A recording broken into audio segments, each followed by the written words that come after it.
সুপ্রিয় দর্শক, আপনারা এখন শুনতে পাবেন একজন আপুর মুখের কথা। আসসালামু আলাইকুম। ওয়ালাইকুম সালাম। জোরে কথা বলবেন। কি নাম আপনার? সীমা। কেন আসছেন এই প্রতিবেদন বা ভিডিওর সামনে? প্রতিবেদনে আইছি ভাই, জীবনে কখনো আসি নাই, প্রথম আইছি। একটা ভালো মনের মানুষ চাই যে বিয়ে শাদী করবে, পাশে দাঁড়াবে। আপনি একটু জোরে কথা বলেন, আপনার কথা শোনা যাচ্ছে না। বললাম প্রতিবেদনে আইছি জীবনে প্রথম, বুঝছেন, একটা মনের মানুষের জন্য যে বিয়ে শাদী করতে পারবে, পাশে দাঁড়াইতে পারবে, এরকম মানুষের জন্যই আইছি।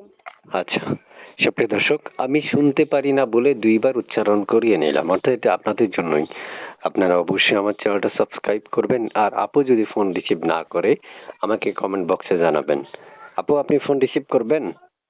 জি অবশ্যই, আমি ফোন রিসিভ করবো আর ফোনটা আমার কাছেই থাকবে। আচ্ছা, প্রিয় দর্শক, আপনারা কমেন্ট করবেন এবং সাবস্ক্রাইব করে রাখবেন, তাহলে আপনাদের কথাগুলো অ্যালাউ করব। সাবস্ক্রাইব করে আমাদের কমেন্ট বক্সে যখন কমেন্ট করবেন তখন আমি আগে দেখব আপনি সাবস্ক্রাইব করেছেন কিনা। এরপরে অবশ্যই আপনার কলটা আপু রিসিভ করবে, 100% গ্যারান্টি। অবশ্যই আপনি কল দিলে তিনি কথা বলবেন আপনাদের সাথে। আপনি থাকেন কোথায় আপনি? আমি সিলেট থাকি, সিলেট। আচ্ছা, দেশের বাড়ি কোথায়? সিলেট?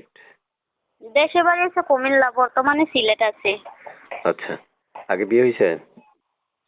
জি না ভাই, আমার বিয়ে হয় নাই। প্রিয় দর্শক, শুনতে পেরেছেন, আমি একজন আপুর সাথে কথা বললাম। চাইলে আপনারাও কথা বলতে পারবেন। স্ক্রিনে তার একটা নাম্বার থাকবে, ওই নাম্বারটাই তার। ইমো, হোয়াটসঅ্যাপ এগুলো আছে আপু? জি না ভাই, আমার ইমো মোবাইল আছিল, হয়তো বা এটা নষ্ট হয়ে গেছে। আচ্ছা, প্রিয় দর্শক, আপনারা স্ক্রিনে দেওয়া নাম্বার থাকবে, ওই নাম্বারে যোগাযোগ করতে পারবেন, তার সাথে কথা বলতে পারবেন। মনে রাখবেন, যাচাই বাছাই করার দায়িত্ব আপনাদের। অবশ্যই সকল তথ্য নিতে পারবেন তার থেকে ফোন দিয়ে।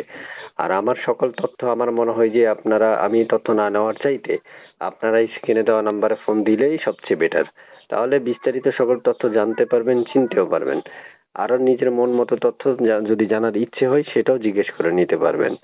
তারপর শুনতে চাই, আপনি কেমন বয়সী মনে মানুষের জন্য আসছেন? আপু, শুনতেছেন আমার কথা? জি ভাইয়া, শুনতেছি। কেমন বয়সী মনে মানুষের জন্য আসছেন যদি একটু বলতেন। আমি ভাই একটু বয়স হোক, আমার তাতে কোনো সমস্যা নাই। সে শুধু আমার দায়িত্ব নিলে আমাকে বিয়ে করলেই চলবে, তার একটু বয়স হলে কোনো সমস্যা নাই। সে প্রবাসী হোক আর বাংলাদেশি হোক। আচ্ছা, প্রবাসী হলেও তো আমাদের বাংলাদেশি লোকই। বাইরের রাষ্ট্রের মানুষগুলো তো আর অন্য রাষ্ট্রের মানুষগুলো তো ফোন দিবে না। তবে যারা বাংলাদেশি, তারা বিদেশে আছে, তারা হয়তো বা ফোন দিতে পারে। প্রিয় দর্শক, আমাদের চ্যানেলটা সাবস্ক্রাইব করবেন, এই জন্য বলে রাখি যাতে ভিডিও ছাড়ার সাথে সাথে আপনার কাছে নোটিফিকেশনটা চলে যায়। এই জন্য হয়তো বা আপনাদেরকে বলি। জি জি আপু, তো আজকে এই পর্যন্তই। ভালো থাকেন, হ্যাঁ? আল্লাহ হাফেজ, হ্যাঁ? আচ্ছা, আল্লাহ।